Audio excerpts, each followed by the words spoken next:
CUET PG political science की factual series के अंदर आपका स्वागत है। आज हम जिस थिंकर को डिस्कस करने जा रहे हैं उनका नाम है अरिस्टोटल। अरिस्टोटल को आप सब लोग जानते ही होंगे। अरिस्टोटल को फादर ऑफ पॉलिटिकल साइंस कहा जाता है। अरिस्टोटल को फादर ऑफ बायोलॉजी कहा जाता है। वो एक पॉलिटिकल फिलोसोफर थे, एक बायोलॉजिस्ट थे, एक फिजिशियन थे। तो अगर अरिस्टोटल की मैं बात करूं, बहुत ही महान दार्शनिक या फिलोसोफर हुए अरिस्टोटल। उनका जन्म जो है वो स्टाइगिरा में होता है, लेकिन ज़्यादातर ज़िंदगी जो थी उनकी वो एथेंस में गुजरती है। एथेंस में वो ज़्यादातर अपनी लाइफ जो है वो गुजारते हैं। उनका जन्म जो है वो 384 बीसी में होता है और उनकी डेथ होती है 322 बीसी के अंदर। उनको फादर ऑफ पॉलिटिकल साइंस कहा जाता है। क्यों उनको फादर ऑफ पॉलिटिकल साइंस कहा जाता है? इसलिए कहा जाता है क्योंकि उन्होंने अराउंड 158 कॉन्स्टिट्यूशंस को क्लासीफाई करने की कोशिश की थी उस टाइम पे। मतलब आज से 2300 साल पहले उन्होंने 158 कॉन्स्टिट्यूशंस को क्लासीफाई किया, उनको कंपेयर किया और उसके बाद वो इस निचोड़ के ऊपर पहुंचे कि अच्छी गवर्नमेंट कौन सी होती है। इसलिए उनको फादर ऑफ पॉलिटिकल साइंस कहा जाता है। वो एक प्रैग्मेटिक थिंकर थे। प्रैग्मेटिक थिंकर का मतलब ये है कि वो इंपीरिकल अप्रोच जो है वो अडॉप्ट करते थे। जैसे अगर मैं प्लेटो की बात करूं तो प्लेटो जो था वो एक आइडियलिस्ट थिंकर था, लेकिन ये जो अरिस्टोटल थे ये एक प्रैग्मेटिक थिंकर थे, मतलब प्रैक्टिकल थिंकर थे। ये इंपीरिकल अप्रोच इस्तेमाल करते थे, साइंटिफिक अप्रोच इस्तेमाल करते थे और हवा में बातें नहीं करते थे। यूटोपियन आइडियाज नहीं थे इनके। मतलब प्लेटो की तरह प्लेटो कहता था कि आइडियल स्टेट होगी, फिलोसोफर किंग होगा, ऐसा होगा वैसा होगा। वो जो हवा में बातें करता था प्लेटो, वैसी बातें अरिस्टोटल नहीं करते थे। इसलिए हम कहते हैं कि अरिस्टोटल एक प्रैग्मेटिक थिंकर थे, साइंटिफिक अप्रोच का वो इस्तेमाल करते थे, इसलिए इनको हम प्रैग्मेटिक थिंकर कहते हैं। उन्होंने क्या किया? उन्होंने पॉलिटी को एडवोकेट किया। मतलब कि उनके हिसाब से सबसे बढ़िया फॉर्म ऑफ गवर्नमेंट कौन सी थी? वो थी पॉलिटी। जैसे अगर मैं प्लेटो की बात करूं तो प्लेटो ने कहा कि एक आइडियल स्टेट होगी जहां पे फिलोसोफर किंग का रूल होगा, लेकिन अरिस्टोटल ने पॉलिटी को एडवोकेट किया। उन्होंने कहा कि पॉलिटी जो है वो सबसे बेस्ट फॉर्म ऑफ गवर्नमेंट है। उन्होंने कहा कि ये जो पॉलिटी है एक मिडिल क्लास का रूल होगा, मतलब कि मिडिल क्लास रूल करेगी पॉलिटी के अंदर। देखो, जो अरिस्टोटल थे वो किसी एक्सट्रीम के ऊपर नहीं जाना चाहते थे। एक्सट्रीम मतलब ना ही वो चाहते थे कि जो गरीब लोग हैं वो शासन करें, और ना ही वो ये चाहते थे कि रिच लोग जो हैं, अमीर लोग जो हैं वो शासन करें। उनका ये कहना था कि अगर गरीब लोग रूल करेंगे तो ये डेमोक्रेसी हो जाएगा, और अगर अमीर लोग रूल करेंगे, अगर रिच लोग रूल करेंगे तो ये हो जाएगा अरिस्टोक्रेसी, या फिर हम ओलिगार्की कह सकते हैं, या फिर अरिस्टोक्रेसी हम इसको कह सकते हैं। तो उनका ये कहना था कि हम एक्सट्रीम पे नहीं जाएंगे, तो वो मिडिल पाथ को जो है वो चूज करते थे, या फिर जिसको हम गोल्डन मीन कहते हैं। तो उन्होंने गोल्डन मीन को अडॉप्ट किया। उन्होंने कहा कि ना ही गरीबों का रूल अच्छा है, अगर गरीबों का रूल होगा तो क्या होगा? अमीरों की तरफ गरीब काफी ज्यादा जो है वो गुस्सा होंगे, अमीरों को जीना नहीं देंगे, और अगर अमीरों का रूल होगा तो वो गरीबों को कुचलेंगे। तो इसलिए उन्होंने कहा कि मिडिल क्लास का रूल होना चाहिए, और मिडिल क्लास का रूल कहां पे होगा? पॉलिटी के अंदर होगा। इसलिए उन्होंने गोल्डन मीन को अडॉप्ट किया। देखो, ये जो अरिस्टोटल थे ना, बड़े ही रियलिस्टिक थिंकर थे, बड़े ही प्रैग्मेटिक थिंकर थे। मतलब हवा हवा में बातें नहीं करते थे। उनका ये कहना था कि पॉलिटी जो है वो सबसे बढ़िया रूल है, और पॉलिटी के अंदर मिडिल क्लास का रूल होगा। अगर तुम पोर के हाथ पावर दे देते हो, गरीबों के हाथ पावर देते हो, तो वो डेमोक्रेसी हो जाएगा, और गरीबों का हमेशा कॉन्ट्रडिक्शन रहेगा किसके साथ? अमीरों के साथ। अगर अमीरों का रूल होता है, अरिस्टोक्रेसी होता है या ओलिगार्की होता है, तो हमेशा ही गरीबों को जो है वो परेशान करेंगे। इसलिए middle class is the best option, और मिडिल क्लास के रूल को ये जो है वो बेस्ट रूल मानते थे, इसलिए इन्होंने पॉलिटी को एडवोकेट किया। उसी के साथ साथ अरिस्टोटल की एक एकेडमी थी। जैसे मैंने आपको बताया था ना कि प्लेटो की एक एकेडमी थी जिसको हम द एकेडमी के नाम से जानते हैं, उसी तरीके से अरिस्टोटल की भी एक एकेडमी हुआ करती थी जिसको द ल्यूशियम के नाम से जानते हैं। तो ये आपको याद रखना है, काफी इंपॉर्टेंट फैक्ट है कि अरिस्टोटल की एक एकेडमी हुआ करती थी जिसको द ल्यूशियम के नाम से जाना जाता है। और अरिस्टोटल जो थे वो टीचर थे किसके? अलेक्जेंडर द ग्रेट के। मतलब कि जो अलेक्जेंडर, आपने अलेक्जेंडर के बारे में सुना होगा, जो अलेक्जेंडर द ग्रेट था उसके टीचर हुआ करते थे अरिस्टोटल। उसी के साथ साथ अरिस्टोटल जो है वो स्टूडेंट किसके थे? प्लेटो के स्टूडेंट थे। तो प्लेटो से काफी प्रभावित थे अरिस्टोटल, प्लेटो के स्टूडेंट थे, लेकिन प्लेटो को क्रिटिसाइज भी बहुत करते हैं। मतलब बहुत ज्यादा क्रिटिसाइज किया है अरिस्टोटल ने प्लेटो को, अपने गुरु को क्रिटिसाइज करने का काम किया है। इस तरीके से हम देखते हैं कि वो अलेक्जेंडर के टीचर थे। उसी के साथ साथ अगर मैं प्लेटो की बात करूं और अरिस्टोटल की बात करूं तो दोनों के बीच में डिफरेंस क्या था। देखो, प्लेटो एक आइडियलिस्ट थिंकर था, मैंने आपको बताया। प्लेटो एक यूटोपियन थिंकर था, एक आइडियलिस्ट थिंकर था। लेकिन अरिस्टोटल जो है वो एक प्रैग्मेटिक थिंकर था, मतलब कि वो आइडियाज की बात नहीं करता था, वो प्रैक्टिकल रियलिटी की बात करता था, वो साइंटिफिक अप्रोच की बात करता था, वो इंपीरिकल मेथड को यूज करता था। प्लेटो जो था वो परफेक्शनिस्ट था। प्लेटो हर एक चीज को परफेक्ट देखना चाहता था, हर एक चीज के अंदर परफेक्शन चाहता था। तो प्लेटो परफेक्शनिस्ट था। लेकिन अरिस्टोटल जो था वो मॉडरेट था, वो मॉडरेट वर्जन में काम करता था। प्लेटो जो था वो एक रेडिकल था, मतलब वो सोसाइटी के अंदर रेडिकल चेंजेस लाना चाहता था। वो चाहता था कि जो एथेंस की सोसाइटी है ये पूरे तरीके से चेंज हो जाए। He was radical, he wanted to change the system of Athens, he wanted to change the rule that was going on in Athens. वो चाहता था कि एथेंस के अंदर डेमोक्रेसी का रूल खत्म होना चाहिए। तो वो सोसाइटी को पूरा बदलने की कोशिश करता था, इसलिए उसने रेडिकल अप्रोचेस दी है। उसने फिलोसोफर किंग की बात की, उसने आइडियल स्टेट की बात की। बट अरिस्टोटल कंजर्वेटिव था। अरिस्टोटल का ये कहना था, कंजर्वेटिव का मतलब ये होता है कि जो भी सोसाइटी के अंदर एग्जिस्ट कर रहा है उसको प्रिजर्व करने की बात करते हैं कंजर्वेटिव थिंकर्स। तो अरिस्टोटल का ये कहना था कि जो भी समाज के अंदर अभी चल रहा है उसको हमें कंजर्व करके रखना है। तो अरिस्टोटल जो है वो रेडिकल चेंजेस नहीं चाहता था समाज के अंदर, सोसाइटी के अंदर, इसलिए वो कंजर्वेटिव था। अब कुछ किताबें हैं अरिस्टोटल की, काफी इंपॉर्टेंट बुक्स हैं। इन बुक्स को आपने रट लेना है, मतलब एकदम से रट लेना है, क्योंकि यहां से डायरेक्टली क्वेश्चन पूछा जाता है कि बताओ पॉलिटिक्स किसने लिखी थी, बताओ फिजिक्स किसने लिखी थी, बताओ मेटाफिजिक्स किसने लिखी थी। तो इस तरीके से कुछ किताबें हैं अरिस्टोटल की। सबसे पहले आती है निकोमैकियन एथिक्स। ये जो निकोमैकियन एथिक्स है इसके अंदर अरिस्टोटल वर्चूज की बात करता है। वो कहता है कि वर्चूज क्या होती है, वर्चूज को डिफाइन करने की कोशिश करता है। वो कहता है कि रूलर के पास कॉमन सेंस होनी चाहिए। मतलब जैसे मैंने आपको बताया था ना कि प्लेटो जो है वो कहता है कि रूलर के पास नॉलेज होना चाहिए, रूलर फिलोसोफर किंग होना चाहिए। लेकिन ये अरिस्टोटल कहता है कि भाई क्या हवा में बातें कर रहे हो, फिलोसोफर किंग होने की जरूरत नहीं है, रूलर के पास एक कॉमन सेंस होनी चाहिए। उसी के साथ साथ वो कहता है कि जो कॉमन लोग हैं, जो आम लोग हैं, उनके पास सिविक वर्चू होनी चाहिए। सिविक वर्चू का मतलब क्या होता है कि सेंस ऑफ रिस्पॉन्सिबिलिटी होनी चाहिए। उनकी कुछ ड्यूटीज हैं स्टेट की तरफ, उसके ऊपर उनको फोकस करना चाहिए। इन लोगों को पता होना चाहिए कि उनकी ड्यूटीज क्या है, लोगों को एक्टिवली पार्टिसिपेट करना चाहिए स्टेट के अफेयर के अंदर। इसलिए वो कहता है कि लोगों के पास सिविक वर्चू होनी चाहिए। तो इस तरीके से वो निकोमैकियन एथिक्स जो कि उसकी किताब है उसके अंदर वो वर्चूज को डिफाइन करता है, और वो कहता है कि रूलर के पास कॉमन सेंस होनी चाहिए और कॉमन पीपल के पास सिविक वर्चू होनी चाहिए। सेकेंड किताब है उसकी मेटाफिजिक्स। ये भी काफी इंपॉर्टेंट बुक है। ये जो मेटाफिजिक्स है ये फिलॉसफी के ऊपर किताब है। उसके बाद थर्ड है politics, most important book politics. ये तो आपको भूलना ही नहीं है। तो पॉलिटिक्स जो किताब थी उसकी, उसी के अंदर वो 158 कॉन्स्टिट्यूशन को क्लासिफाई करने की कोशिश करता है। उसने 158 कॉन्स्टिट्यूशंस को क्लासिफाई किया। पॉलिटिक्स जो उसकी किताब है उसने डिटेल तरीके से पॉलिटिकल साइंस के अंदर उसने कंट्रीब्यूट किया है इस किताब की मदद से। उसके बाद एक किताब थी उसकी फिजिक्स, एक किताब थी उसकी रिटोरिक्स, एक किताब थी उसकी ऑन द सोल, और लास्ट में उसकी एक किताब थी यूडोमियन एथिक्स। तो ये कुछ किताबें हैं उसकी, Nicomachean ethics, metaphysics, politics, physics, rhetorics, on the soul और यूडोमियन एथिक्स, जो आपको रट लेनी है, याद कर लेनी है। मैंने आपको बताया था कि अरिस्टोटल एक कंजर्वेटिव थिंकर था, मतलब कि जो भी सोसाइटी के अंदर अगर कोई एग्जिस्टिंग इंस्टीट्यूशन है, अगर सोसाइटी के अंदर कोई इंस्टीट्यूशन काम कर रहा है तो वो चाहता था कि वो इंस्टीट्यूशन वैसे ही काम करे, मतलब कंजर्वेटिव था, उसको प्रिजर्व करना चाहता था। कैसे, मैं बताता हूं। उसने अपनी थियरी ऑफ सिटीजनशिप दी। उसने कहा कि उसने सिटीजनशिप को डिफाइन करने की कोशिश की। सबसे पहले तो उसने कहा कि सिटीजनशिप उनको मिलेगी जो एक्टिवली इन्वॉल्व होंगे स्टेट के अफेयर्स में, मतलब स्टेट के जितने कामकाज होते हैं उनमें जो लोग एक्टिवली इन्वॉल्व होते हैं उनको सिटीजनशिप मिलेगी। मतलब कि आपने देखा होगा ना कि जो स्टेट के कामकाज हैं, डिसीजंस लेने हैं, ये सब, तो जो स्टेट के अफेयर्स हैं उसमें जो एक्टिवली इन्वॉल्व होगा उसको सिटीजनशिप मिलेगी। उसके बाद अरिस्टोटल ने कुछ लोगों को सिटीजनशिप नहीं दी, मतलब कि कुछ लोगों को उसने एक्सक्लूड कर दिया अपनी थियरी ऑफ सिटीजनशिप से। किन लोगों को उसने एक्सक्लूड किया? उसने महिलाओं को सिटीजनशिप नहीं दी।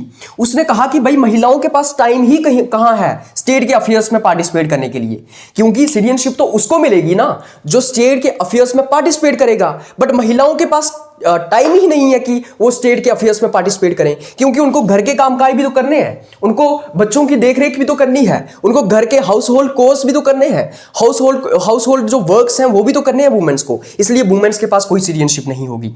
सेकेंडली उसने कहा कि स्लेव्स के पास कोई सिटीजनशिप नहीं होगी। स्लेव्स के पास कोई सिटीजनशिप नहीं होगी, क्योंकि उसका यह कहना था कि स्लेव के पास तर्क नहीं होता है, रीजन नहीं होता है स्लेव के पास, स्लेव समझ नहीं सकता है चीजों को, स्लेव के पास लॉजिक नहीं होता है, बुद्धि नहीं होती है स्लेव के पास। उसी के साथ साथ उसने स्लेवरी के ऊपर अपनी थियरी भी दी है, उसने स्लेवरी को जस्टिफाई करने की कोशिश की है, जो कि मैं आपको आगे समझाऊंगा। तो उसने स्लेवरी को जस्टिफाई किया है इसीलिए क्योंकि स्लेवरी वहां पे एक एग्जिस्टिंग इंस्टीट्यूशन था, उसने उसको प्रिजर्व करने की बात की, that's why he is conservative thinker. तो उसने कहा कि स्लेव्स के पास कोई रीजन नहीं है, इसलिए उनके पास सिटीजनशिप नहीं होगी। उसी के साथ साथ क्योंकि वो डिसीजन मेकिंग नहीं कर सकते हैं या फिर स्टेट के अफेयर्स में वो इन्वॉल्व नहीं हो सकते हैं, क्योंकि उनके पास रीजन नहीं है।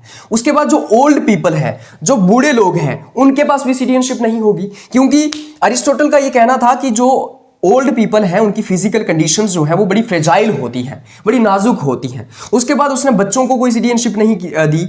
बच्चों को क्यों नहीं दी उसने सिटीजनशिप? तो उसने कहा कि बच्चों के अंदर मैच्योरिटी ही नहीं होती है, तो वो क्या स्टेट के अफेयर्स में पार्टिसिपेट करेंगे। तो इस तरीके से उसने अपनी थ्योरी ऑफ सिटीजनशिप दी और 4 लोगों को, वुमेन्स को, स्लेव्स को, ओल्ड को और जो ओल्ड पीपल हैं और जो चिल्ड्रन हैं उनको उसने एक्सक्लूड कर दिया अपनी थ्योरी ऑफ सिटीजनशिप से। तो उसने यूनिवर्सल थ्योरी नहीं दी सिटीजनशिप की, बल्कि उसने लिमिटेड सिटीजनशिप दी। तो ये आपको याद रखना है कि जो अरिस्टोटल की सिटीजनशिप थी वो क्या थी? लिमिटेड थी, मतलब कि कुछ ही लोगों को दी गई थी। उसके बाद आइए अब बात करते हैं अरिस्टोटल की थियरी ऑफ स्टेट के बारे में, मतलब कि अरिस्टोटल का स्टेट के बारे में क्या कहना था। देखो, सबसे पहले अरिस्टोटल ने यह कहा कि state is prior to individual, कि स्टेट जो है वो इंडिविजुअल के ऊपर है, मतलब कि उसने स्टेट को ज्यादा इंपॉर्टेंस दी एज कंपेयर टू इंडिविजुअल। जैसे अगर मैं लिबरल डेमोक्रेसीज की बात करूं, या फिर मैं नेगेटिव जो लिबरल थिंकर्स होते हैं या फिर जो लिबर्टेरियन थिंकर्स होते हैं, वो इंडिविजुअल को ज्यादा इंपॉर्टेंस देते हैं as compare to state. But ये जो अरिस्टोटल था उसने स्टेट को ज्यादा इंपॉर्टेंस दी एज कंपेयर टू इंडिविजुअल। उसने कहा स्टेट जो है प्रायर है इंडिविजुअल से। उसी के साथ साथ अरिस्टोटल ने ये कहा कि मैन जो है ना, इंसान जो है वो पॉलिटिकल है by nature. Political by nature का मतलब क्या है कि इंसान आइसोलेशन में नहीं रह सकता है। इंसान की कई सारी नीड्स हैं, उन नीड्स को फुलफिल करने के लिए उसको एक साथ सोसाइटी में रहना पड़ता है। इसलिए इंसान पॉलिटिकल है बाय नेचर, मतलब बाय नेचर ही इंसान पॉलिटिकल है, उसको स्टेट चाहिए ही होगी। क्यों? क्योंकि इंसान आइसोलेशन में नहीं रह सकता है। अगर अपनी मैं बात करूं तो मेरी कई सारी नीड्स हैं। मुझे कपड़े चाहिए, ये कपड़े मेरे लिए और कोई बनाएगा। मुझे खाना खाना है, वो खाना मेरे लिए और कोई पैदा करेगा, मतलब गेहूं कोई और उगाएगा, चावल कोई और उगाएगा। उसी के साथ साथ मुझे हेयर कट करवाना पड़ता है, मुझे नाई के पास जाना पड़ेगा। उसी के साथ साथ मुझे साबुन चाहिए, मुझे फेस वॉश चाहिए, वो मैं कहीं और शॉप से खरीदूंगा, कोई और उसको बनाएगा। मुझे बुक्स चाहिए, वो बुक्स किसी और के द्वारा लिखी जाएंगी या फिर पब्लिश की जाएंगी। इसलिए टू फुलफिल माई नीड्स मुझे बाकी लोगों की अकंपनी चाहिए, मुझे बाकी लोगों की हेल्प चाहिए। इसलिए इंसान नेचर से ही पॉलिटिकल है। इसलिए अगर इंसान बाय नेचर ही पॉलिटिकल है, इसलिए उसको स्टेट चाहिए। One who can live without state is either a beast और अ गॉड। वो कहता है कि अगर कोई इंसान बिना स्टेट के रह लेता है, अगर कोई इंसान बिना स्टेट के रह रहा है, या तो वो बीस्ट है, या तो वो भूत है, या फिर वो भगवान है। तो उसका ये कहना था कि स्टेट तो काफी इंपॉर्टेंट है, स्टेट इज नेसेसरी, और जो बिना स्टेट के रह रहा है तो वो तो भगवान है या फिर या बीस्ट है। उसने कहा कि state is higher of all institutions, मतलब कि जितने भी इंस्टीट्यूशंस हैं आपकी सोसाइटी के अंदर, उन सब के ऊपर आती है state. State is the highest of all institutions, this is what Aristotle has said. He said state is very necessary, मतलब वेरी इंपॉर्टेंट, स्टेट काफी इंपॉर्टेंट है, नेसेसरी है। इस तरीके से उसने स्टेट के बारे में बात की। उसके बाद उसने थियरी ऑफ स्लेवरी दी, मतलब स्लेवरी के बारे में उसने अपने पॉइंट ऑफ व्यूज रखे। देखो, स्लेवरी क्या होती है? स्लेवरी होती है गुलामी, मतलब कि मैंने एक गुलाम रखा हुआ है अपना, वो गुलाम जो उसको मैं कहता हूं वो पूरा दिन मेरे खेतों में काम करता है, जो मैं उसको कहता हूं वो वैसा ही करता है, एक ब्लाइंड ओबीडियंट है वो, मतलब उसको मेरी बात माननी ही होती है। तो स्लेवरी होती है गुलामी।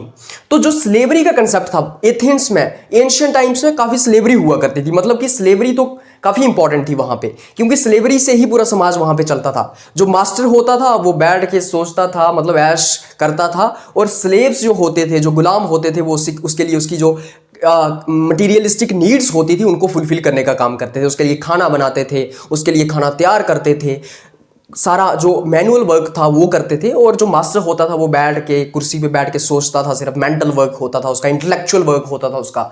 सो he has justified theory of slavery. उसने कहा slavery is natural as well as desirable. उसने कहा स्लेवरी एक तो नेचुरल है, दूसरा डिजायरेबल भी है, हमें स्लेवरी चाहिए। इसलिए कहा जाता है कि अरिस्टोटल एक कंजर्वेटिव थिंकर था क्योंकि उसने स्लेवरी को जस्टिफाई किया। देखो, अकॉर्डिंग टू अरिस्टोटल दो टाइप के स्लेव्स होते हैं। एक स्लेव्स होते हैं बाय नेचर, मतलब बाय नेचर ही वो स्लेव हैं, और एक स्लेव्स होते हैं जिनको तुमने खुद स्लेव बनाया है। मतलब फॉर एग्जांपल, इंडिया ने पाकिस्तान के ऊपर अटैक कर दिया, और इंडिया ने जब पाकिस्तान के ऊपर अटैक किया तो वहां से काफी सारे लोगों को अपनी प्रिजन के अंदर डाल दिया, मतलब अपनी जेलों के अंदर डाल दिया और उनको स्लेव बना दिया। अब उनसे काम करवाया जाता है। लेकिन अरिस्टोटल यहां पे उन स्लेव्स की बात नहीं करता है। अरिस्टोटल यहां पे उन स्लेव्स की बात नहीं कर रहा है जिनको गुलाम बनाया गया है। अरिस्टोटल यहां पे नेचुरल स्लेव्स की बात कर रहा है। अरिस्टोटल का यह कहना है कि बाय नेचर दो तरह के मेंस होते हैं। दो तरह के मेंस कैसे होते हैं? एक तो मेंटली स्ट्रांग, मतलब कि नेचर के अकॉर्डिंगली ही बाय नेचर ही दो तरह के इंसान पैदा होते हैं। एक हो गए मेंटली स्ट्रांग, जिनका दिमाग काफी स्ट्रांग है, जो इंटेलेक्चुअली स्ट्रांग है, और एक हो गए फिजिकली स्ट्रांग, जो फिजिकली हट्टे कट्टे होते हैं लेकिन दिमाग की बुद्धि शुद्धि नहीं होती उनमें इंटेलेक्ट नहीं होता। तो उसने कहा कि जो मेंटली स्ट्रांग होते हैं वो मास्टर होंगे, वो सोचने का काम करेंगे, वो इंटेलेक्चुअल वर्क करेंगे, और जो फिजिकली स्ट्रांग होंगे वो स्लेव्स होंगे। जो फिजिकली स्ट्रांग हैं, जिनके अंदर दिमाग नहीं है या फिर दिमाग जिनका काम नहीं करता है, वो मैनुअल वर्क करेंगे, वो स्लेव्स होंगे। और जो मेंटल वर्क करेगा, जो इंटेलेक्चुअल काम करेगा, जो मास्टर होगा, उसकी जितनी भी फिजिकल नीड्स हैं उनको फुलफिल करने का काम ये स्लेव्स करेंगे, ये जो फिजिकली स्ट्रांग है। तो यहां पे वो बाय नेचर जो स्लेव्स है ना, जो बाय नेचर फिजिकली स्ट्रांग है लेकिन दिमाग नहीं है, जो इग्नोरेंट है, जिनमें बुद्धि नहीं है, उनकी बात कर रहा है। यहां पे वो उन स्लेव्स की बात नहीं कर रहा है जो स्लेव्स किसी मतलब कि तुमने गुलाम किसी देश के ऊपर अटैक करके तुमने प्रिजन में डाल दिया उनको और फिर गुलाम बना दिया। तो basically he is talking about two types of mens by nature. He said there are two types of mens by nature. First, mentally strong. Those who are mentally strong, they will be master, and those who are physically strong, they will be slaves. And these people who are physically strong, they are slaves, and they will be doing all manual work. And जितनी भी आपके master की needs हैं उनको fulfil करने का काम जो है ये स्लेव करेंगे। उसने ये भी कहा, उसको बहुत क्रिटिसाइज किया गया भाई इस थियरी के लिए, मतलब जिस तरीके से उसने स्लेवरी को जस्टिफाई किया ना, उसको काफी क्रिटिसाइज किया। फिर उसने ये कहा कि अगर जो स्लेव है, अगर वो अपनी मास्टर की कंपनी में, क्योंकि स्लेव मास्टर के साथ रहेगा, तो अगर वो अपने मास्टर से सीख कर उसकी कंपनी में अगर रीजन डेवलप कर देता है, अगर बुद्धि डेवलप कर देता है, अगर तर्क, लॉजिक, अकल डेवलप कर देता है, तो वो उसको फ्री भी किया जा सकता है उसके मास्टर के द्वारा। उसी के साथ साथ उसने कहा कि जो स्लेव्स होंगे उनको हमें बुरे तरीके से ट्रीट नहीं करना है, उनके लिए ह्यूमेन कंडीशंस होनी चाहिए, तो बुरे तरीके से उनको ट्रीट नहीं करना है। और इसी चीज को लेके ये जो उसने स्लेवरी का कंसेप्ट दिया, उसने जिस तरीके से स्लेवरी को जस्टिफाई किया, इमैनुअल कांट एक थिंकर हुए, एक फिलोसोफर हुए, उन्होंने क्रिटिसाइज किया किसको? अरिस्टोटल को, उसकी थियरी ऑफ स्लेवरी के लिए। इमैनुअल कांट ये कहते हैं कि each man is end in itself, no one ought to treat other person as a means to an end. उन्होंने कहा कि हर एक इंसान अपने आप में एंड होता है, और तुम कोई नहीं होते हो किसी इंसान को जो है मतलब कि इस तरीके से ट्रीट करने वाले, तुम कोई नहीं होते हो किसी इंसान को एक कैटेगराइजेशन करने वाले के ये जो होगा वो स्लेव होगा, ये जो होगा वो मास्टर होगा। तो इस तरीके से हम देखते हैं that he has justified slavery. उसके बाद वो थियरी ऑफ प्रॉपर्टी देता है। देखो, अरिस्टोटल जो था वो प्रॉपर्टी को जस्टिफाई करता है, वो प्राइवेट प्रॉपर्टी को भी जस्टिफाई करता है। अरिस्टोटल, जैसे अगर मैं प्लेटो की बात करूं तो प्लेटो ने क्या किया? प्राइवेट प्रॉपर्टी नहीं होगी किसके पास? गॉर्जियन क्लास के पास। ना ही फिलोसोफर किंग के पास होगी, ना ही सोल्जर्स के पास होगी। इन दोनों के पास प्राइवेट प्रॉपर्टी नहीं होगी, क्योंकि प्राइवेट प्रॉपर्टी से क्या होता है? करप्शन होती है। अगर किंग जो है, अगर उसके पास प्राइवेट प्रॉपर्टी का अगर उसको अधिकार मिल जाएगा तो वो करप्शन करेगा, वो प्रॉपर्टी को इकट्ठा करना चाहेगा अपने बच्चों के लिए, अपने पोतों के लिए, अपने पड़पोतों के लिए। सो प्लेटो ने प्रॉपर्टी को निग्लेक्ट किया, प्राइवेट प्रॉपर्टी को रिजेक्ट कर दिया। बट जो अरिस्टोटल था उसने प्राइवेट प्रॉपर्टी को एक्सेप्ट किया। उसने कहा कि यार प्रॉपर्टी जो है वो सोर्स ऑफ अचीवमेंट है, प्रॉपर्टी एक सेंस ऑफ मोटिवेशन है। जब तुम प्रॉपर्टी इकट्ठी करते हो तो तुम्हें एक मोटिवेशन की सेंस आती है। तुम अगर 10,000 रुपए कमाते हो तो तुम्हारे अंदर एक मोटिवेशन आती है, तुम फिर 20,000 कमाना चाहते हो, फिर तुम 50,000 कमाना चाहते हो, ये एक तरह की मोटिवेशन है। तो उसने प्रॉपर्टी को 3 तरीकों से डिवाइड किया। उसने कहा कि 3 तरीके की प्रॉपर्टी होती है, मतलब 3 तरीके से उसने प्रॉपर्टी को क्लासिफाई किया। उसने कहा एक होगी कॉमन ओनरशिप कॉमन यूज, मतलब सभी की ओनरशिप है, सभी का यूज होगा उसके ऊपर। ये तो कम्युनिज्म का कंसेप्ट हो गया, इसको उसने रिजेक्ट कर दिया। उसने कहा कि कॉमन ओनरशिप कॉमन यूज वाला कंसेप्ट यहां पे नहीं चलेगा, मतलब कम्युनिज्म वाला कंसेप्ट यहां पे नहीं चलेगा कि सभी की प्रॉपर्टी है, साझी प्रॉपर्टी है और सारे लोग यूज करेंगे। फिर दूसरी होती है कॉमन ओनरशिप और इंडिविजुअल यूज, मतलब सभी की ओनरशिप होगी और इंडिविजुअल का यूज होगा, इसको भी उसने रिजेक्ट कर दिया। फिर आती है individual ownership and common use, मतलब कि एक इंडिविजुअल की ओनरशिप होगी और कॉमन यूज होगा, इसको उसने क्या किया, एक्सेप्ट किया। उसने कहा कि ये जो है एक्सेप्टेड है। उसने कहा कि प्रॉपर्टी की ओनरशिप किसकी होगी, एक इंडिविजुअल की होगी। मेहनत कौन करेगा, एक इंडिविजुअल करेगा, मतलब कि एक प्रॉपर्टी को इकट्ठा कर सकता है इंडिविजुअल, उसके ऊपर मेहनत कर सकता है, लेकिन उसका कॉमन यूज भी होगा। कॉमन यूज किस तरीके से होगा, कॉमन यूज का मतलब क्या है, क्या इसका मतलब यह है कि जितनी भी प्रॉपर्टी तुमने इकट्ठी की है, जितने भी पैसे तुमने कमाए हैं, वो सभी में बांट दिए जाएंगे? Is this common use? No, it's not common use. He said कि कॉमन यूज का मतलब यह है कि तुम टैक्स दोगे।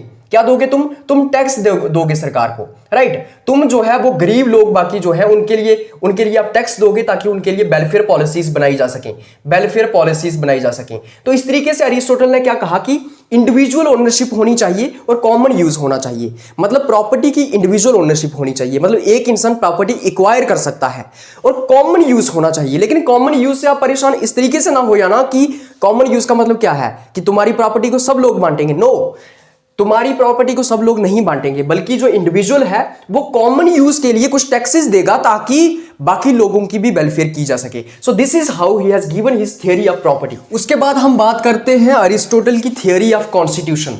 अरिस्टोटल की थियरी ऑफ कॉन्स्टिट्यूशन का मतलब क्या हुआ, मतलब कि अरिस्टोटल यहां पे कॉन्स्टिट्यूशन को, गवर्नमेंट को इंटरचेंजेबली यूज करते हैं। मतलब कि कॉन्स्टिट्यूशन का मतलब कि कभी कॉन्स्टिट्यूशन कभी गवर्नमेंट, मतलब कॉन्स्टिट्यूशन और गवर्नमेंट को वो इंटरचेंजेबली यूज करते हैं। उनके अकॉर्डिंगली कॉन्स्टिट्यूशन गवर्नमेंट इनके बीच में कोई डिफरेंस नहीं है। तो थियरी ऑफ कॉन्स्टिट्यूशन मतलब थियरी ऑफ गवर्नमेंट भी आप कह सकते हैं। उसने 158 कॉन्स्टिट्यूशंस को एनालाइज किया। उसकी एक किताब थी द पॉलिटिक्स, मैंने आपको बताया। उसके अंदर वो अपने 158 कॉन्स्टिट्यूशंस को एनालाइज करता है। सो आफ्टर एनालाइजिंग 158 कॉन्स्टिट्यूशंस उसने क्या किया, गवर्नमेंट्स का क्लासिफिकेशन दिया। तो अरिस्टोटल ने गवर्नमेंट्स का क्लासिफिकेशन दिया। उसके अकॉर्डिंगली वो एक क्लासिफिकेशन देता है गवर्नमेंट का। वो कहता है कि मतलब सबसे पहले वो कहता है कि on the basis of number of rulers एक आइडियल फॉर्म होगी और उस आइडियल फॉर्म की एक परवर्टेड फॉर्म होगी। मतलब कि सबसे पहले वो कहता है कि अगर एक रूलर होता है, अगर एक रूलर होगा, मतलब एक अगर रूलर रूल कर रहा होगा तो उसको मोनार्की कहा जाएगा। और ये जो मोनार्की है ये एक आइडियल फॉर्म है और इसकी परवर्टेड फॉर्म क्या है, टायरनी है, राइट। तो वो ये कहता है कि अगर एक रूलर रूल कर रहा है तो मोनार्की जो है आइडियल फॉर्म है, और अगर मोनार्की की परवर्टेड फॉर्म क्या है, अगर मोनार्की जो है वो परवर्ड हो जाती है, अगर मतलब कि डिस्टॉर्ट हो जाती है, तो वो टायरेनी में कन्वर्ट हो जाएगी। टायरेनी मतलब ओप्रेसिव तरीके से रूल किया जा रहा है, टोटलिटेरियनिज्म है, लोगों के ऊपर जो है ओप्रेसिव तरीके से, एक्सप्लॉइटेटिव तरीके से लोगों के ऊपर रूल किया जा रहा है। लेकिन इसकी आइडियल फॉर्म क्या होगी, मोनार्की होगी। मोनार्की के अंदर सब बढ़िया होगा। लेकिन अगर ये परवर्टेड फॉर्म में कन्वर्ट हो जाती है, टायरेनी में कन्वर्ट हो जाती है, सो इट मींस क्या होगा, ओप्रेशन होगा, ओप्रेसिव तरीके से रूल किया जाएगा। उसके बाद अगर रूलर्स फ्यू हैं, मतलब अगर 2-4 थोड़े से अगर रूलर्स हैं, तो उसको अरिस्टोक्रेसी कहा जाएगा। It means aristocracy is the rule of few. Aristocracy एक आइडियल फॉर्म होगी, लेकिन अगर अरिस्टोक्रेसी परवर्ट हो जाती है तो ये ऑलिगार्की में कन्वर्ट हो जाएगी। ऑलिगार्की के अंदर कुछ लोगों का रूल होगा, कुछ अमीर लोगों का रूल होगा, और वो गरीब लोगों को पूरे समाज के अंदर जो है वो एक्सप्लॉइट करेंगे। सो बेसिकली अगर कुछ रूलर्स हैं, अगर फ्यू रूलर्स हैं, तो अरिस्टोक्रेसी आइडियल फॉर्म होगी, इसकी परवर्टेड फॉर्म होगी ऑलिगार्की। उसके बाद अगर बहुत सारे रूलर्स हैं, मैनी रूलर्स हैं, तो इसको पॉलिटी कहा जाएगा। पॉलिटी जो है आइडियल फॉर्म होगी और इसकी परवर्टेड फॉर्म होगी डेमोक्रेसी। याद रखना, डेमोक्रेसी को उसने परवर्टेड फॉर्म कहा है, डेमोक्रेसी को उसने परवर्टेड फॉर्म कहा है, डेमोक्रेसी की आइडियल फॉर्म जो है वो पॉलिटी है। तो उसने कहा है कि पॉलिटी की परवर्टेड फॉर्म डेमोक्रेसी होगी, क्योंकि डेमोक्रेसी के अंदर गरीबों का शासन आ जाएगा, गरीब रूल करने लग पड़ेंगे, और जब गरीब रूल करने लग पड़ेंगे तो अमीरों के खिलाफ उनका कॉन्ट्रडिक्शन स्टार्ट हो जाएगा, अमीरों के खिलाफ उनकी ज्यादतियां स्टार्ट हो जाएंगी। So this is how he has defined, he has classified governments. उसने कहा अगर एक रूलर है तो मोनार्की होगी, परवर्टेड फॉर्म टायरनी होगी, अगर कुछ रूलर्स हैं अरिस्टोक्रेसी होगी, परवर्टेड फॉर्म ओलिगार्की होगी, अगर मैनी रूलर्स हैं तो पॉलिटी होगी, पॉलिटी आइडियल फॉर्म होगी और डेमोक्रेसी जो है वो उसकी परवर्टेड फॉर्म होगी। देखो वो सपोर्ट करता था किसकी, वो मोनार्की की भी सपोर्ट करता था, लेकिन उसको पता था कि मोनार्की जो है वो बेस्ट प्रैक्टिकेबल गवर्नमेंट नहीं है। उसने सबसे पहले मोनार्की की ही सपोर्ट की है, उसके अकॉर्डिंगली मोनार्की ही आइडियल फॉर्म है, मोनार्की सबसे बढ़िया है, मतलब इन तीनों के अंदर मोनार्की सबसे बढ़िया है। लेकिन इसको हम प्रैक्टिस नहीं कर सकते हैं, अब इसको एथेंस में प्रैक्टिस नहीं किया जा सकता है, इसलिए उसने कहा कि पॉलिटी जो है वो बेस्ट प्रैक्टिकेबल है, पॉलिटी को हम प्रैक्टिस कर सकते हैं, पॉलिटी जो है वो बेस्ट प्रैक्टिकेबल गवर्नमेंट है, इसलिए पॉलिटी बढ़िया है। और पॉलिटी के अंदर क्या, पॉलिटी क्यों बढ़िया है, क्योंकि पॉलिटी के अंदर क्या होगा, मिडिल क्लास का रूल होगा सबसे पहले, क्योंकि एक्सट्रीम नहीं होगा, ना ही गरीबों का शासन ना ही अमीरों का शासन, मिडिल क्लास का शासन होगा, गोल्डन मीन है, मिडिल पाथ है, मिडिल क्लास का शासन है। उसी के साथ साथ यहाँ पे रूल ऑफ लॉ होगा, मतलब कानून का राज होगा, जंगल राज नहीं होगा, कानून का राज होगा। तो इसलिए वो पॉलिटी को सपोर्ट करता है, वो कहता है कि ये बेस्ट प्रैक्टिकेबल गवर्नमेंट है। यहाँ पे क्या होगा, यहाँ पे रूल होगा किसका, मिडिल क्लास का, और एक गोल्डन मीन है, राइट, और यहाँ पे रूल ऑफ लॉ होगा। उसी के साथ साथ वो टायरेनी को first vast form of government कहता है, मतलब फर्स्ट वास्ट कहता है इसको, फर्स्ट वास्ट। डेमोक्रेसी को सेकंड नंबर पे वो वास्ट कहता है, और थर्ड नंबर पे उसको वो कहता है ओलिगार्की को वास्ट। तो यहां से भी क्वेश्चन पूछा जाता है, मतलब यहां से भी क्वेश्चन पूछा जाता है कि बताओ टायरेनी, ओलिगार्की और डेमोक्रेसी, इनमें से सबसे ज्यादा वॉस्ट कौन थी अरिस्टोटल के हिसाब से? तो टायरेनी सबसे ज्यादा वॉस्ट थी, दूसरे नंबर पे डेमोक्रेसी वॉस्ट थी, और तीसरे नंबर पे ओलिगार्की वॉस्ट थी। और पॉलिटी को वो जो है वो रिकमेंड करता है, वो कहता है कि पॉलिटी क्या है, बेस्ट प्रैक्टिकेबल है, और मोनार्की को वो सपोर्ट करता था। अकॉर्डिंगली वो कहता था कि मोनार्की जो है वो एक आइडियल फॉर्म है, लेकिन इसको हम नहीं प्रैक्टिस कर सकते हैं। उसके बाद उसकी है थियरी ऑफ जस्टिस। अब जस्टिस के बारे में उसका क्या कहना था, तो आपने फेमस स्टेटमेंट सुनी होगी ना, equals should be treated equally and unequals should be treated unequally.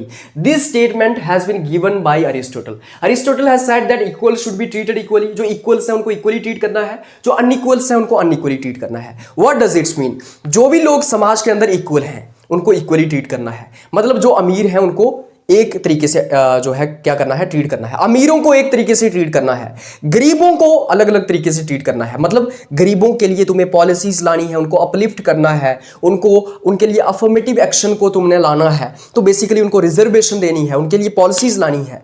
तो उसका ये कहना था कि जो इक्वली है, मतलब जो एक समान खड़े हैं ना, उनको एक समान ट्रीट करो तुम, जो सब अमीर हैं उनको एक समान ट्रीट करो ना तुम, अमीरों को तुम्हें ज्यादा बेनिफिट्स देने की क्या जरूरत है, उनको एक समान ट्रीट करो। लेकिन जो नीचे रह गए हैं, कोई इधर है, कोई उसके नीचे है, कोई उसके नीचे है, उनको तो तुम्हें अलग अलग तरीके से ट्रीट करना पड़ेगा ना, ताकि उनको भी ऊपर लाया जाए, राइट। तो इस तरीके से उसने अपनी थ्योरी ऑफ जस्टिस दी है। वो दो डायमेंशंस ऑफ जस्टिस डिस्कस करता है। He has discuss to dimensions of justice in his theory of justice. वो कहता है एक रेक्टिफिकेटरी जस्टिस को वो डिस्कस करता है, एक वो डिस्ट्रीब्यूटिव जस्टिस को डिस्कस करता है। ये डिस्ट्रीब्यूट नहीं है, डिस्ट्रीब्यूटिव है। तो वो एक करता है डिस्ट्रीब्यूटिव जस्टिस को डिस्कस, एक करता है वो रेक्टिफिकेटरी जस्टिस को डिस्कस। रेक्टिफिकेटरी जस्टिस का मतलब क्या है, penalty in proportion to harm done. जितना तुमने नुकसान किया है उस हिसाब से तुम्हें सजा मिलेगी। मतलब जितना तुमने हार्म पहुंचाया है, जितना तुमने नुकसान किया है, जितना तुमने जुर्म किया है, उस हिसाब से तुम्हें पनिशमेंट दी जाएगी। और ये किसके द्वारा दी जाएगी, कोर्ट्स के द्वारा दिया जाएगा। तो बेसिकली ये कोर्ट का काम है कि तुमने जितना हार्म किया है, जितना क्राइम किया है, उस हिसाब से तुम्हें पेनाल्टी दी जाएगी। सेकेंडली वो कहता है डिस्ट्रीब्यूटिव जस्टिस। डिस्ट्रीब्यूटिव जस्टिस के अंदर वो कहता है rewards in proportion to contribution. जितना तुमने कंट्रीब्यूशन किया है, जितनी तुमने मेहनत की है, जितनी तुमने सोसाइटी के अंदर कंट्रीब्यूशन किया है, उस हिसाब से तुम्हें रिवार्ड्स दिए जाएंगे। उसके बाद वो कहता है one who work more will get more. जो ज्यादा काम करेगा वो ज्यादा हासिल करेगा, सिंपल। वो कहता है जो ज्यादा मेहनत करेगा उसको ज्यादा प्रॉपर्टी मिलेगी, जो ज्यादा मेहनत करेगा उसको ज्यादा मिलेगा। सो इसी हिसाब से वो यहाँ पे प्रोपोर्शनेट जस्टिस की भी बात कर रहा है। What does it's mean by proportionate justice? Proportionate justice का मतलब ये होता है कि जितनी तुम मेहनत कर रहे हो उतना तुम्हें मिल रहा है, जितना तुम क्राइम कर रहे हो उतनी तुम्हें पनिशमेंट मिल रही है। तो ये प्रोपोर्शनेट जस्टिस है। सो उसने इस तरीके से डिस्ट्रीब्यूटिव जस्टिस की भी बात की है। उसने कहा कि जितना तुम काम करोगे, जितनी मेहनत करोगे, उतना तुम्हें मिलेगा। लेकिन उसके साथ साथ उसने ये भी कहा unequal should be treated unequally. What does it's mean? कि जो लोग पीछे रह गए हैं समाज के अंदर, उनको भी हमें अपलिफ्ट करना है, उनको हमें अनइक्वल तरीके से ट्रीट करना है। This is how he has gave his theory of justice. उसके बाद डिस्कस करते हैं अरिस्टोटल की थियरी ऑफ रेवोल्यूशन। मतलब कि अरिस्टोटल की रेवोल्यूशन के बारे में एक थियरी आती है। तो according to Aristotle everywhere inequality is the cause of revolution. Aristotle का ये कहना था कि हर जगह पे ये जो इनइक्वालिटी है, ये जो असमानताएं हैं, यही एक कारण है रेवोल्यूशन का। लेकिन रेवोल्यूशन का मीनिंग उनके लिए बहुत अलग था। ऐसे रेवोल्यूशन का क्या मीनिंग होता है? अगर तुम डिक्शनरी के अंदर खोलोगे तो रेवोल्यूशन का मतलब होता है sudden change, violent change, radical change, मतलब कि पूरे तरीके से चेंज एक सोसाइटी के अंदर, पूरे तरीके से change, violent change, radical change, sudden change. But according to Aristotle revolution जो है वो एक स्लाइटेस्ट चेंज भी रेवोल्यूशन होगा। मतलब एक छोटी सी चेंज, एक स्लाइटेस्ट चेंज अगर कॉन्स्टिट्यूशन के अंदर होती है, अगर गवर्नमेंट के अंदर होती है, अगर स्टेट के अंदर होती है, तो वो रेवोल्यूशन है। तो सबसे पहले अरिस्टोटल के लिए रेवोल्यूशन का मीनिंग ही बहुत अलग है। ऐसे रेवोल्यूशन कहा जाता है कि पूरे तरीके से चेंज हो जाए, सडन चेंज हो जाए, वायलेंट चेंज हो जाए, सिस्टम के अंदर चेंज हो जाए, तो उसको रेवोल्यूशन कहा जाता है। जैसे अगर कार्ल मार्क्स की मैं बात करूं, वो कहता है वायलेंट रेवोल्यूशन, अमीरों को उखाड़ के फेंक दिया जाएगा, उनको काट दिया जाएगा, मार दिया जाएगा, वायलेंट रेवोल्यूशन होगा और पूरे सिस्टम का तख्ता पलट कर दिया जाएगा। That is revolution for Karl Marx. But for Aristotle revolution means slightest change. Constitution के अंदर एक छोटी सी माइनर चेंज होती है, स्लाइटेस्ट चेंज होती है। गवर्नमेंट के अंदर अगर स्लाइटेस्ट चेंज होती है, सिस्टम के अंदर अगर स्लाइटेस्ट चेंज होती है, तो वो रेवोल्यूशन है। तो अकॉर्डिंग टू अरिस्टोटल के रेवोल्यूशन होता क्यों है भाई? क्योंकि इनइक्वालिटीज़ हैं, क्योंकि सोसाइटी के अंदर इनइक्वालिटीज़ चल रही हैं, क्योंकि जहाँ पे मोनार्की है वहाँ पे फैमिली कॉन्स्पिरेसीज चल रही हैं, वहाँ पे गद्दी पे कौन बैठेगा उसके लिए कॉन्स्पिरेसीज चल रही हैं, लोगों के अंदर विश्वास नहीं रहा है अपनी स्टेट के लिए, इसलिए वहाँ पे रेवोल्यूशन हो रहा है। तो इस तरीके से वो रेवोल्यूशन के बारे में अपनी थियरी देते हैं। उसके बाद थियरी ऑफ लॉ। तो according to Aristotle law is a reason without passion. यहां पे वो लॉ का सपोर्ट करता है, वो रूल ऑफ लॉ का सपोर्ट करता है। जैसे मैंने आपको बताया पॉलिटी के अंदर रूल ऑफ लॉ होगा, तो बेसिकली वो लॉ का सपोर्ट करता है। वो कहता है कि law is collective wisdom. Law जो है वो कलेक्टिव विजडम है, मतलब कि सारे लोगों की जो विजडम है उसको मिला के एक लॉ बनता है। कानून हम कैसे बनाते हैं? सारे लोग बैठते हैं कि हमारे लिए क्या होना चाहिए, क्या नहीं होना चाहिए। ट्रैफिक पुलिस के अगर हम नियम बनाएंगे, अगर हम ट्रैफिक पुलिस का कानून बनाएंगे कि हर किसी को 120 की स्पीड के नीचे गाड़ी चलानी है, तो वो कलेक्टिव विजडम है ना। सारे लोगों ने सोच के ये फैसला लिया है ताकि सारे लोगों का भला होगा इससे। सो ये कलेक्टिव विजडम है। Rule in common interest of people. वो कहता है कि रूल जो है वो लोगों के इंटरेस्ट में होना चाहिए और willing subject should be ruled by consent and not by forces. वो कहता है कि सब्जेक्ट्स जो है, लोग जो हैं, उनको कंसेंट के साथ तुम्हें रूल करना है, फोर्स के साथ रूल नहीं करना है। तो इस तरीके से वो थ्योरी ऑफ लॉ देता है। उसी के साथ साथ अगर मैं ओरिजिन ऑफ स्टेट की बात करूं तो अकॉर्डिंग टू अरिस्टोटल स्टेट का ओरिजिन कैसे हुआ, स्टेट कैसे उभर करके आई भाई? जो सोशल कॉन्ट्रैक्शन थिंकर्स हैं, जो सोशल कॉन्ट्रैक्टिस्ट थिंकर्स हैं, for example Rousseau, Locke, Hobbes, उनका ये कहना था कि सारे लोग आपस में बैठे और उन्होंने कहा कि हमें स्टेट बनानी चाहिए। उन्होंने एक कॉन्ट्रैक्ट किया क्योंकि उन लोगों की जो लाइफ थी वो थ्रेटन थी स्टेट ऑफ नेचर में, मतलब कि उनकी लाइफ को खतरा था, उनकी प्रॉपर्टी को खतरा था, कोई किसी की प्रॉपर्टी छीन रहा था। इसलिए उन्होंने कहा कि हमें स्टेट बनानी है और ये जो स्टेट है ये लॉ एंड ऑर्डर को जो है वो रिस्टोर करने का काम करेगी, लोगों की प्रॉपर्टी को सुरक्षित रखेगी, लोगों को राइट्स देगी, इसलिए स्टेट बनी। लेकिन अरिस्टोटल के अकॉर्डिंगली स्टेट का ओरिजिन जो है वो एक हिस्टोरिकल ओरिजिन है या एक इवोल्यूशनरी ओरिजिन है। अकॉर्डिंग टू अरिस्टोटल जो स्टेट है वो हिस्टोरिकली धीरे धीरे इवॉल्व होके आई, वो एवोल्यूशनरी मतलब एवोल्यूशन हुआ है उसका, धीरे धीरे स्टेट जो है वो इमर्ज होके आई है। उसी के साथ साथ state is a union of family and religions. उसने कहा कि स्टेट जो है वो फैमिलीज का यूनियन है, मतलब फैमिलीज को मिला के गांव बनता है, गांव को मिला के एक स्टेट बनती है। तो he said that state is the union of families and religion. उसने कहा कि फैमिलीज को बना के एक विलेज बनता है, फैमिलीज को बना के विलेज बनता है, विलेज को बना के अलग अलग विलेजेस को बना के स्टेट बनती है। Aristotle is greatest of all प्लेटोनिस्ट।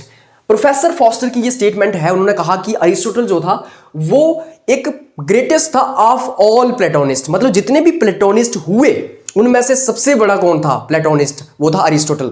लेकिन अरिस्टोटल ने खूब क्रिटिसाइज किया किसको? प्लेटो को, अपने टीचर को।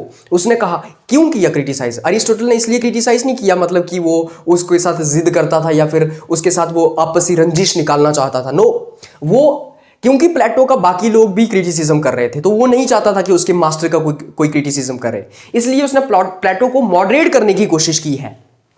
तो अरिस्टोटल जो है वो ग्रेटेस्ट है ऑफ ऑल प्लेटोनिस्ट, ये प्रोफेसर फॉस्टर ने कहा है।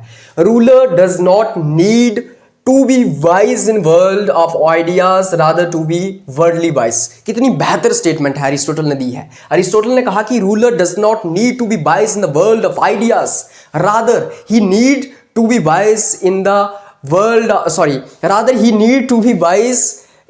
Rather he need to be worldly wise. उसने कहा कि रूलर को आइडियाज की वर्ल्ड में वाइज होने की जरूरत नहीं है, बल्कि उसको दुनिया में वाइज होने की जरूरत है। मतलब कि दुनिया के अंदर उसको कॉमन सेंस होनी चाहिए, राइट। तो उसने जैसे कॉमन सेंस कहा था ना कि रूलर के पास कॉमन सेंस होनी चाहिए, इस तरीके से अरिस्टोटल ये कहता है कि भाई जैसे वो बेसिकली प्लेटो को क्रिटिसाइज कर रहा है। प्लेटो कहता है ना कि ruler should be wise in the world of ideas, ruler के पास आइडियाज के अंदर वो वाइज होना चाहिए, वो फिलोसोफर होना चाहिए वो। तो यहाँ पे वो क्रिटिसाइज कर रहा है प्लेटो को। वो कहता है कि रूलर को वर्ल्ड ऑफ आइडियाज में वाइज होने की जरूरत नहीं है, बल्कि रूलर को वर्ल्डली वाइज होने की जरूरत है। मतलब दुनिया में क्या चल रहा है, कॉमन सेंस होनी चाहिए। तो इस तरीके से वो यहां पे एक स्टेटमेंट देता है। उसके बाद कुछ टर्मिनोलॉजीज हैं जो अरिस्टोटल के द्वारा यूज की जाती हैं, और इन टर्मिनोलॉजीज से डायरेक्टली क्वेश्चन आया हुआ है सीयूईटी पीजी के अंदर।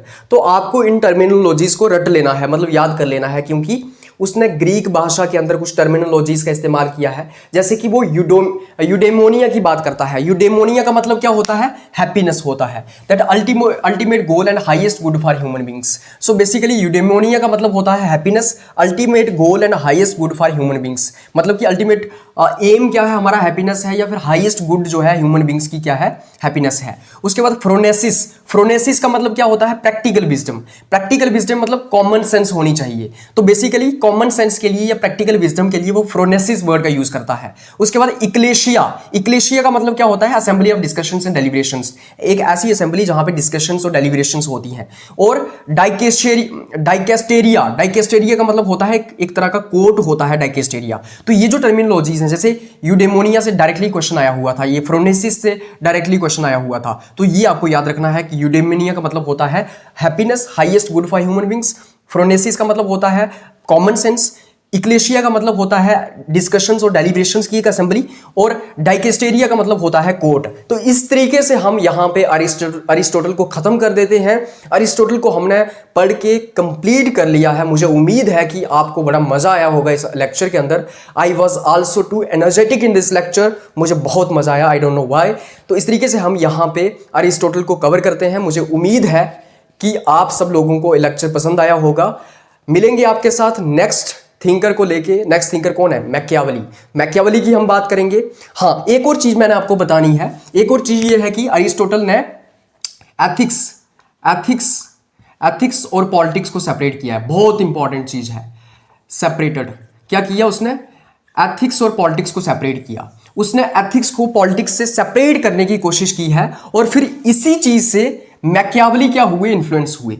और मैकियावेली ने क्या किया, फिर एथिक्स को और पॉलिटिक्स को क्या किया, सेपरेट किया। तो मैकियावेली का मुझे नाम याद आया, तो मुझे ये इंपॉर्टेंट कंसेप्ट याद आ गया। ये काफी इंपॉर्टेंट है, याद रखना। एथिक्स और पॉलिटिक्स को सेपरेट करने का काम किया है अरिस्टोटल ने, और इसी चीज से मैकियावेली इन्फ्लुएंस हुए। और मैकियावेली ने फिर क्या किया, मैं तो वो आपको बताऊंगा अगले लेक्चर के अंदर। लेकिन मैकियावेली ने फिर एथिक्स को पॉलिटिक्स से सेपरेट किया। उसने अपनी प्रिंस किताब लिखी, उसके अंदर उसने रिलीजन को भी सेपरेट किया पॉलिटिक्स से। सो बेसिकली अरिस्टोटल ने एथिक्स को पॉलिटिक्स से सेपरेट किया है, और मैकियावेली से इन्फ्लुएंस हुए थे बाद में। तो इस तरीके से हम अरिस्टोटल को यहाँ पे खत्म करते हैं। आप सब लोगों का बहुत बहुत धन्यवाद।